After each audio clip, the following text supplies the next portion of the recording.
Hello everyone, hope you're well, and thank you very much for tuning into my YouTube channel, and welcome to this program, Read Your Bible Through in a Year. We are in the Exodus to read the entire Bible in 1 year. If you just joined us, we are into the 5th day of this program, and today we are going to read chapter 13, 14 and 15, and in Matthew, the Gospel of Matthew, we are going to read chapter 5 verses 1 to 26. Thank you very much for all your valuable comments and suggestions. As I mentioned in my previous recording, we are planning to have a competition in between, to encourage you to participate in this program, to win attractive prizes for sure. So this is to encourage you to participate in this program. Do continue, and we will figure out how we can do this competition and give away the prizes. Okay, before I'm taken away by all these things, let's go right into that, because we have lots of things to cover this time. So we are into day 5, that is we are going to see chapters 13, 14 and 15. So 13, 14 and 15. So now it's narrowing down from Abraham. So Abraham and his cousin Lot, both of them traveled together, and now because Lot had his own herds and sheep and cattle, and Abraham did the same. So now there was a quarrel between them, and they decided to separate. So Abraham says to Lot, if you go right, I'll go left. If you go left, I'll take right. And Lot looked up and saw the whole plain of Jordan, which was well watered, like the garden of the Lord. And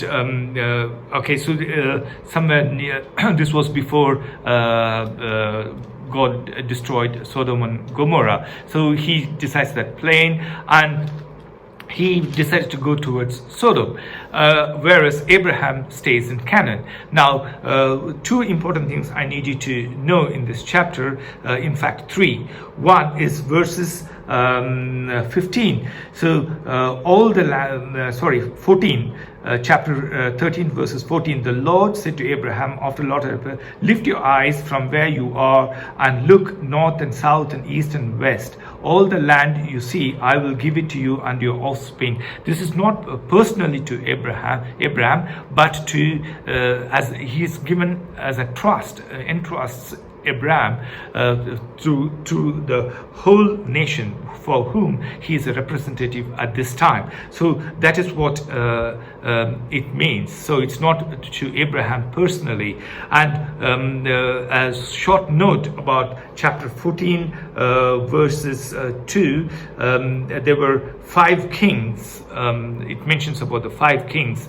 So in the writings of Joseph as the historian, he mentions the city of Sodom was controlled by 5 small kings, and especially the Sodom was wicked, actually rich. It was a very rich place, and it was very flourishing. The people were were very, very wicked, and sexual sin were prevalent there. But God decided, because of this sinful ways, he decided to destroy Sodom and Gomorrah through acid rain, and we will be reading about that in a day or so. Now, the chapter 14 talks about Abraham rescuing Lot, and there again on the chapter 14 verses 13, you see one who escaped came and reported this to Abram the Hebrew. Now, this is the first time. I'll just read what the notes I've written, so not on my own words. Abram was the first to be called Hebrew. The root word for this Hebrew comes from the word abar. Abar means to cross over. The term Sodom, the word is seldom used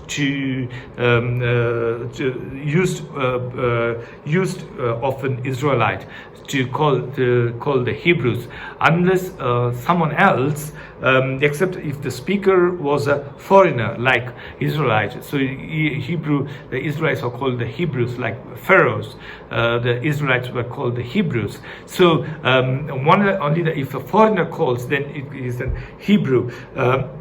So this is the first time someone is called Israelite is called as a Hebrew. Now, the one complication here is a bit. I want to take a little bit longer, but I'll try to finish within 15 minutes as promised. We are talking about Melchizedek. It doesn't come,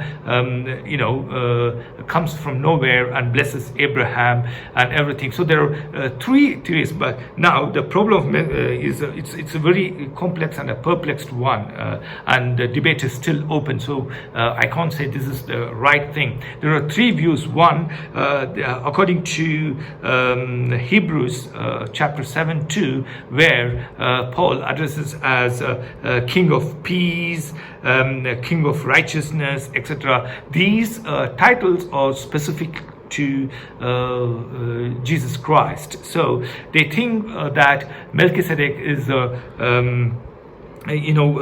pre-incarnation of Christ, because Paul in Hebrews chapter 7 verses 2 uses these terms of King of Peace, King of Righteousness, but okay, so it is right for Abram to present the tithe and offering to Melchizedek. So but the verses in Hebrews 7:3,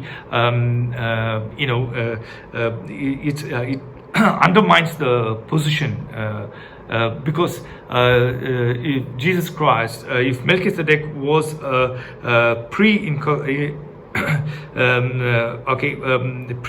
undermines the Greek word translated implies the comparison. It's actually, even if you are going to compare the two, it would be strange to compare Melchizedek, the Son of God, if you were indeed a pre-incarnation of Christ. If you are saying a pre-incarnation of Christ, then you cannot say the titles giving him, you can't say him as a Son of God and say he's pre-incarnation of Jesus Christ. That doesn't equate correctly. The second argument is Melchizedek is one of the patriarch of Shem, of Noah, but because the reason being, the blessing of Melchizedek to Abraham is more or less the same as the blessing given by Noah to Shem. If you read chapter 9, which we have read already, chapter 9, this is how Noah blesses Shem.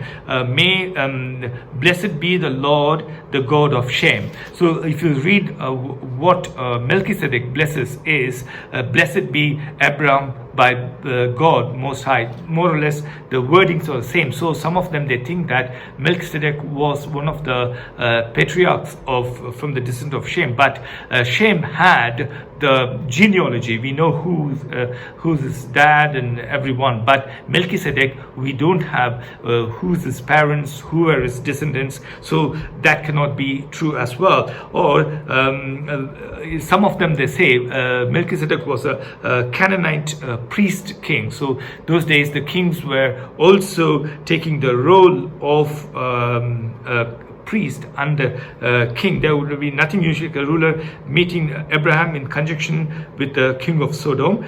So because Sodom, it's a Canaanite city, so the king of Canaan must have come and seen Abraham after the defeat. So it would be and also again why a Canaanite king comes to offer himself to Abram, and Abraham had to give his tithes. So it's a foreign god, so that cannot be taken into consideration. So these are the three theories: either pre-incarnation of Christ, or one of the descendants of patriarchs of Shem, or could be a Canaanite king. But as I said, the debate is still open. No one knows particular anything about that. And now, after that, we proceed chapter 15, God's promise to Abraham. One important thing here is the 6, chapter 15 verses 6 is very, very important verse here. Abraham believed the Lord, and it was credited to him as righteousness. Now, that is a very important chapter, because Abraham's faith was credited to him for righteousness before he was circumcised. At that time, Abraham was not circumcised, but his faith was credited him for righteousness, and he was before he was circumcised, and more than 400 years before the law was given to his descendants, he was justified by the faith. So, and also here it mentions about 400. It's a rounded off figure, then 430 years mentioned in Exodus chapter 12 verses 40 and 41. That doesn't mean those two are contradictory. Oh, here it says 400 years and here it says 430 years. There's a contradiction in the Bible. So it's rounded off. So 100 years seems to be one generation. So 4 generations, 400 years. That is how it has to be counted as. So now that's what you have to think about, that promise. So especially the contemplation of Abraham's belief. We will be talking in much detail about Abraham's justification. So it's Abraham's confidence in God is what is very important. Remember, his faith was justified even before he was circumcised, and 400 years before the law was given. So that's the argument we will also be reading in Romans chapter 3, and also in Galatians chapter 3. We will be reading in much detail about all these things in the New Testament. So I don't want to take much time on that. So there we end the Old Testament chapter 15, 13, 14 and 15 for today's reading. And coming to book of Gospel of Matthew, we will be reading chapter 5, but we will not be reading the entire chapter 5, but we will be reading only half of it. Now what you need to, as I already told you, chapter 4, Jesus begins his ministry. So from chapter 5 onwards, good 2-3 chapters is chapter 6 through to 8. It's a complete discourse of Jesus, the teachings of various things. So chapter 5 is talks about the Beatitudes. So it starts with Beatitudes, the Sermon on the Mount.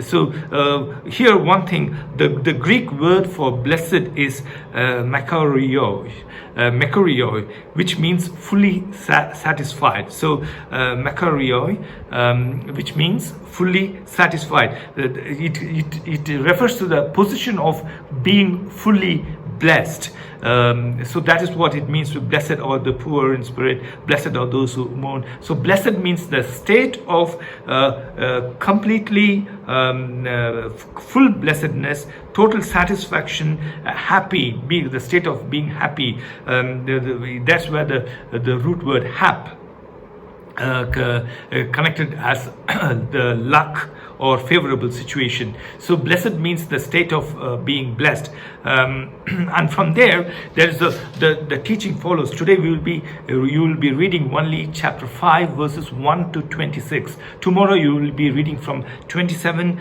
till the end of chapter. So the reason being because it has lots of teachings.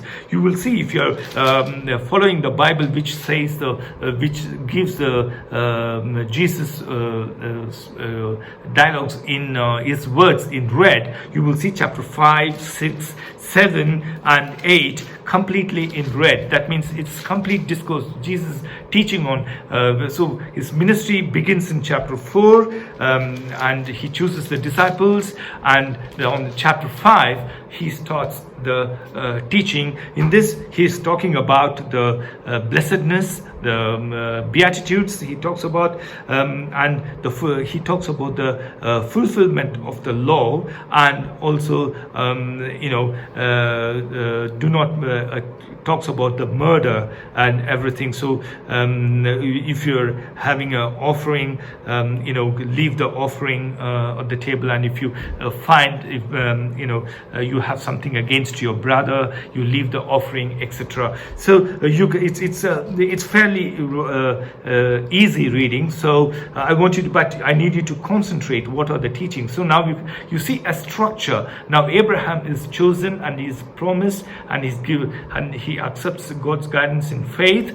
Then the separation. Now we are narrowing down, and same way now teachings of Jesus. So this is the structural reading we are following through. So thank you very much for tuning into this YouTube channel and joining with me in this devotion of reading the Bible through in a year. I will see you tomorrow, the day 6, and we will be reading 16 and 17 of book of Genesis, and the remaining chapter of Matthew chapter 5. So until then, stay blessed. I'll see you tomorrow. Goodbye.